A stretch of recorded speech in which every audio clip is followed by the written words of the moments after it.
Hello and welcome to the Success by Design Weekly Podcast, Weekly Masterclass, with me, your host, Abigail Barnes. And today I am so excited to be joined all the way from Las Vegas, Nevada, by the amazing Darrell Evans. Now, Darrell Evans is a serial entrepreneur, a host of a podcast called the MindShift Podcast, and the owner of a digital marketing agency. Darrell, welcome to the show. So awesome to have you here. Oh, I can't thank you enough for having me on the show. And what time is it there in Las Vegas? 7 a.m. here on the West Coast. Wow, that is so awesome. I'm just like, okay, I need to get over this, but I'm kind of excited that we're having a conversation and technology makes this possible. Yeah, it's awesome. Right. Darrell is going to be talking to us today about scheduling and sanity and how to manage this and master this in these like crazy uncertain times. And I'm not really going to talk that much because I feel like we're with a pro here. He's been in business for over 25 years. So Darrell, just take us back to maybe like 2008, a bit before. What really triggered you to schedule, and what does scheduling look like for you in your life? Yeah, well, thanks for asking about that. 2008 was an interesting time, and in a way, they mirror sort of things that are happening today. Although back in 2008, we thought the world was collapsing, of course, when the financial crisis struck the real estate and the financial lending arena. And of course, we all were shifted immediately, it seemed like, into a new normal. And at that point, of course, there was a deep recession, and I was an entrepreneur. I owned a different type of company. I owned a mortgage company, if you could imagine going through that. But the idea of scheduling and kind of what led to my focus on scheduling and having some sanity was it really starts probably around 2001. And in 2001, I was a solopreneur. I was an entrepreneur who didn't have a staff. That's a fancy word for solopreneur, right? And it sounds good. It sounds interesting to just jump out and start a business and take your skill and take your talent and start your own, as they say here in America, hang a shingle and start your own business. And it sounds good until you realize that you're not only focused on your skill, the thing that produces the income, but you're now also focused on the other 18 to 30 things that have to be done in your business. And so after a couple of years of that, about a year and a half of that, while I was quote unquote successful in some regards, I was dying at night. Like literally, I was working from 6 a.m. until 6 p.m. and come home and take a quick break for dinner and what have you, play with my daughter, and back from 8 o'clock until 1, 2 in the morning, and only to start the grind again. Unfortunately, and as you and I discussed, those were my 30s. So I spent, from that, that was a 6-7 year run where I had to get focused and build a team and start understanding other ways to have sanity in my schedule. So I took a course back then. I hired a coach back then, and we read a book back then called David Allen. It was by David Allen, called Getting Things Done. And that book back then was the book that changed everything for me in terms of scheduling. Now, I didn't become a master overnight, but I began building routines and rituals into my life, my schedule, my business. And so to springboard forward, I started to understand the power of time blocking, which means allocating times to do certain things. I was an athlete growing up. I didn't make it to the pro level. I was involuntarily told that I was not going to do that. I was too small to play at the pro level, but I always had a passion for sports. And so one of my hobbies for about 8, 9, 10 years was coaching youth sports. And it was interesting because as I became successful as a professional, I kept making excuses for why I couldn't do it. And I ended up deciding, after reading Getting Things Done and starting to really organize my life, both the business life, the personal life, and leisure life, I started to at least carve that in, and I ended up enjoying, immensely those 8 years. Fast forward to 2008, and now we're in crisis, and it very much mirrors where we are right now. And in many cases today, it's completely different. Like right now, if your audience is watching now, we're all at home. And Abigail, you and I, of course, met here in the United States in San Diego a few months ago, and that was an absolute pleasure. And of course, now having the opportunity to connect, despite of the current circumstances, us being across the pond from each other wouldn't have made a coffee or tea meeting very relevant.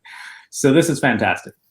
But a few tips that I think I can share that have been really helpful for me 2008 going forward. I've already started with one, which is, this idea of time blocking, and it means different things to different people. But for me, if it's not on the calendar, it doesn't get done. I am not a big to-do list person. I'm not a big fly by the seat of my pants reacting to the cell phones. So I like to schedule everything, whether that's a call, whether that's a meeting, whether that's a workout. I like to be very regimented. And so in many cases, if it's not on the calendar, it doesn't matter to me. And that's not to say it negatively, but I'm very much, let's get that on the calendar so I can not have to worry about it. One thing I learned back then was we do too much to our brain trying to remember things, right? I'm not a psychologist. I feel like I've sort of got a life degree in psychology with all of the business experience in marketing and hiring and training teams. But I learned back then that the best thing you can do is get something that you need to remember out of your mind and into a system. Yeah. And so I started with David Allen, and I use that religiously. One thing that I can also share, and this is very interesting because it happened yesterday with one of my top team members, and I could visibly see through our Zoom meeting that she was very frustrated. And she's a new team member. She's a new department lead. And she's, of course, dealing with the overwhelm of taking over a department and so forth.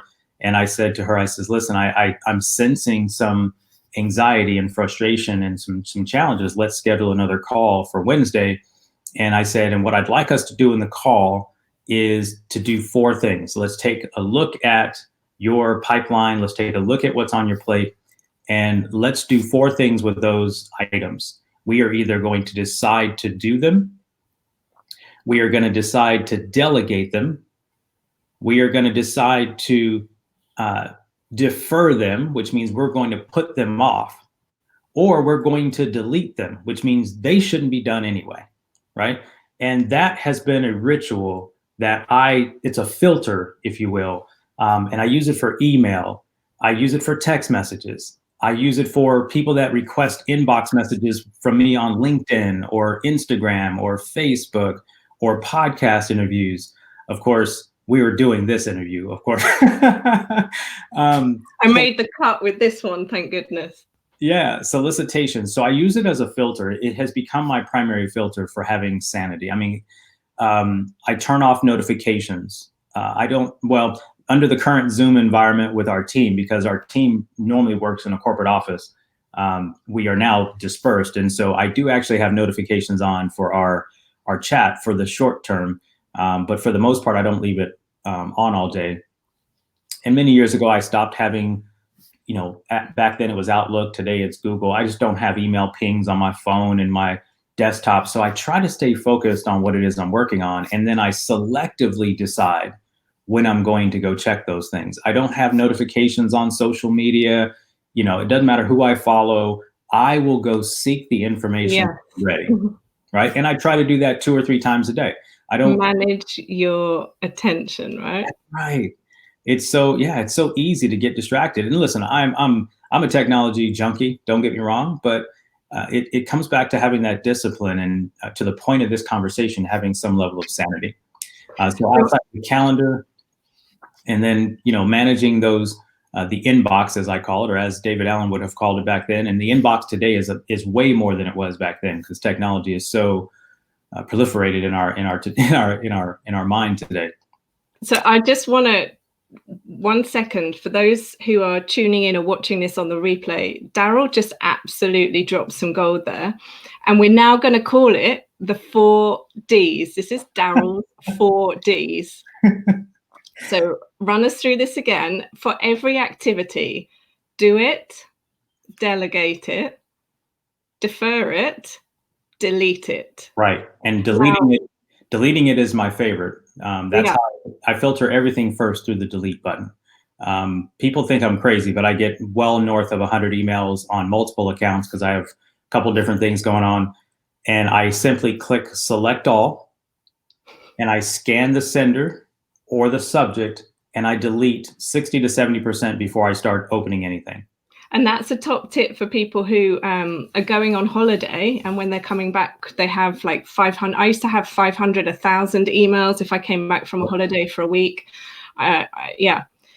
Sort them by subject, sort them by sender, and just delete chunks. And especially at the moment, anything that you're subscribed to, unsubscribe from it.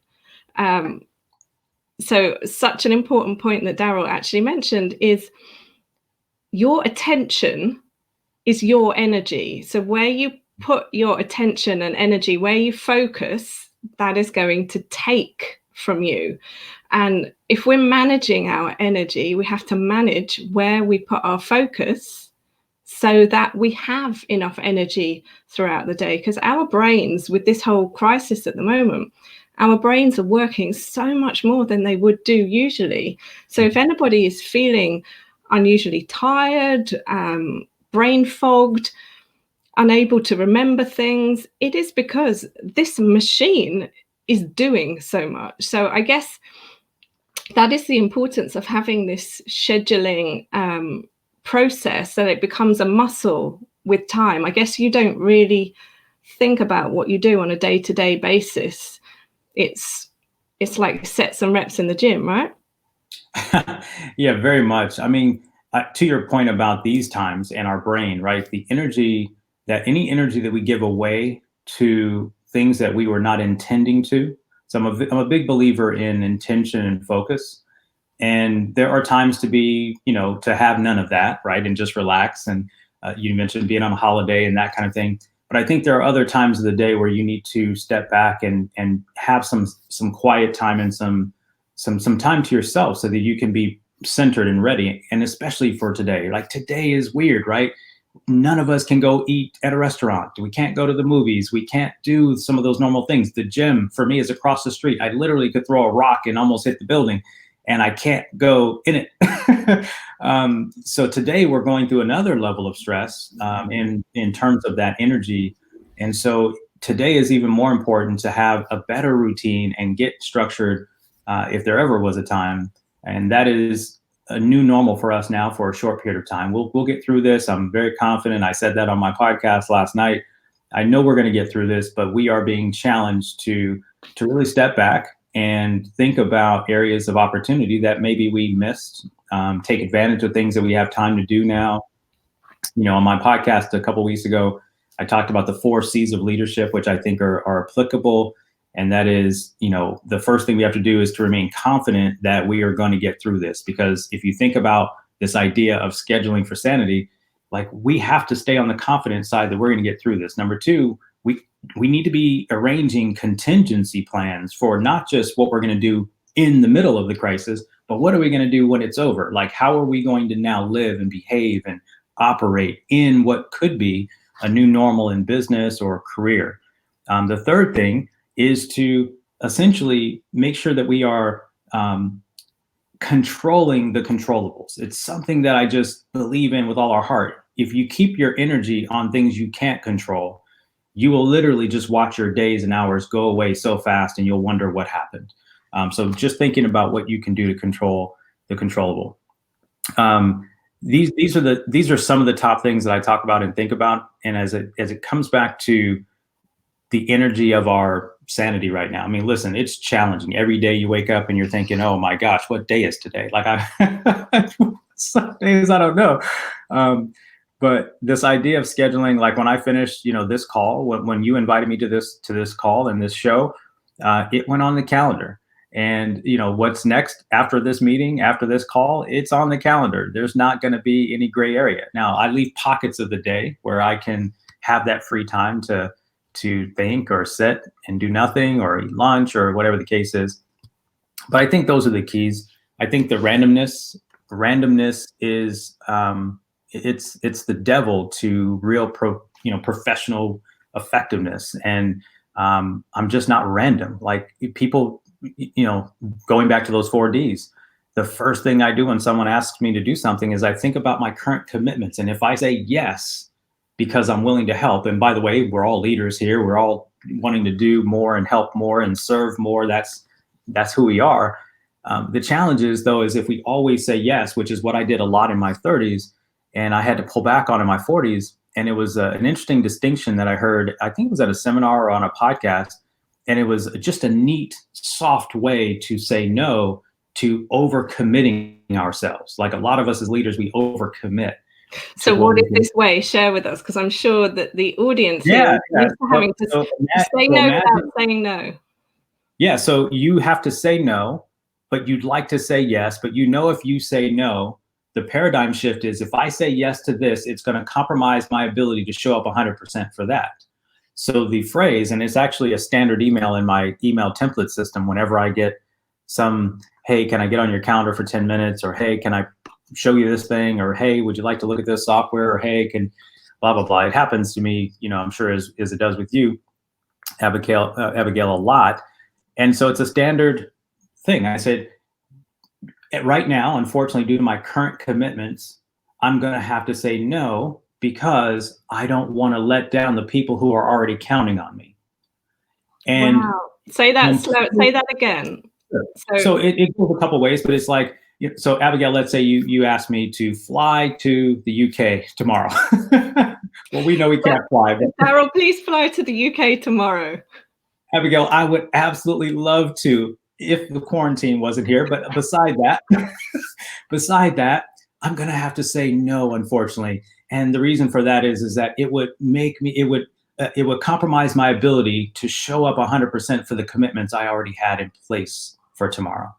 See, and so I was asked to be on a couple of charity boards over the last couple of years, one at my university where I grew up in the business school, and another one in a local couple of different opportunities.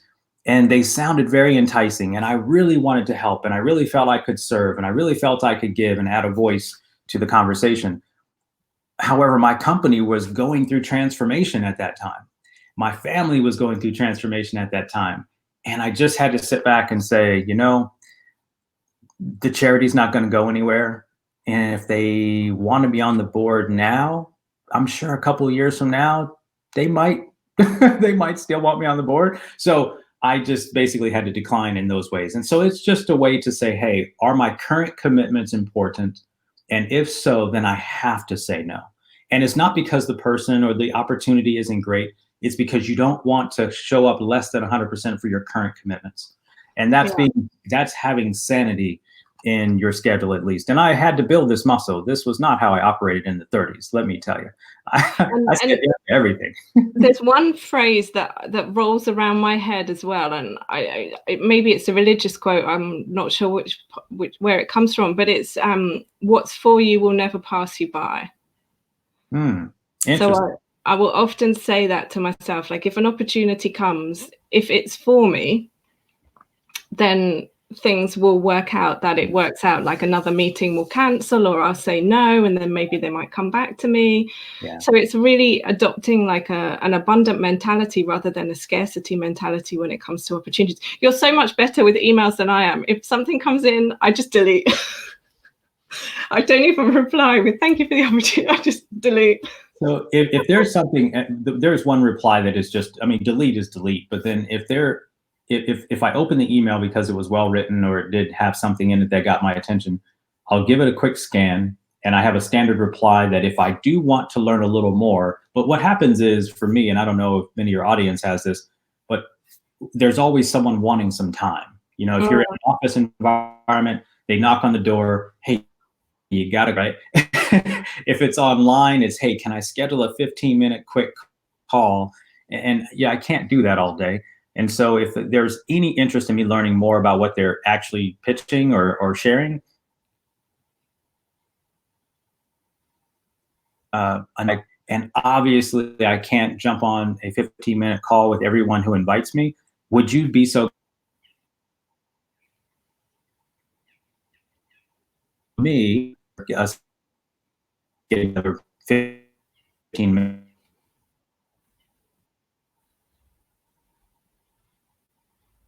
And are we okay? I had a little bit of a pause.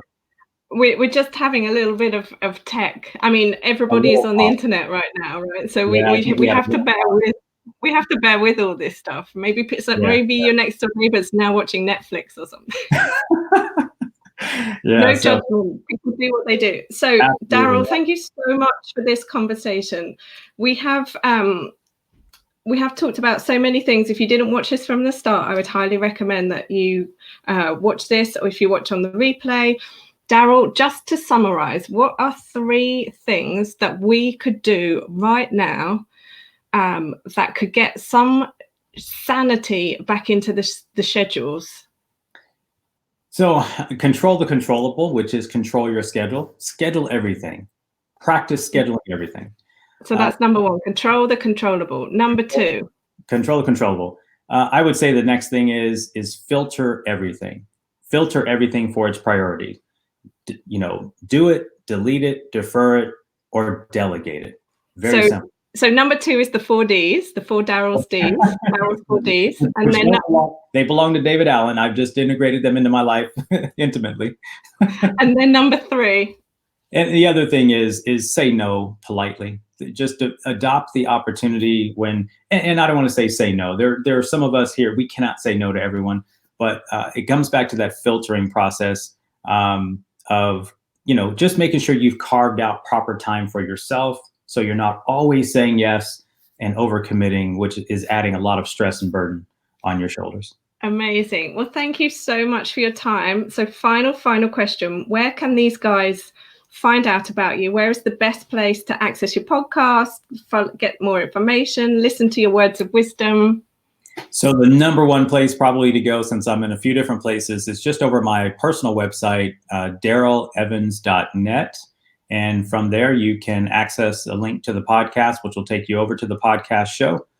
You can also find my other business, my marketing agency, Yoko Local. So darrellevans.net is probably the best place. Amazing. That is like the air traffic controller's central hub. That is. I'm using all these analogies that just suddenly don't mean anything right now. But yeah, well, thank you so much, Darrell, for having me today, for making time. Thank you guys who were with us live on LinkedIn and Facebook. For those of you watching on the replay, if you have any questions for me or for Darrell about anything that we talked about, drop it in the comments or email hello@successbydesigntraining.com. I look forward to seeing you next week when there'll be another expert interview. Watch this space because we are just confirming who it's going to be. But until then, stay safe, stay well, wash your hands. Right. Thank you, Abigail.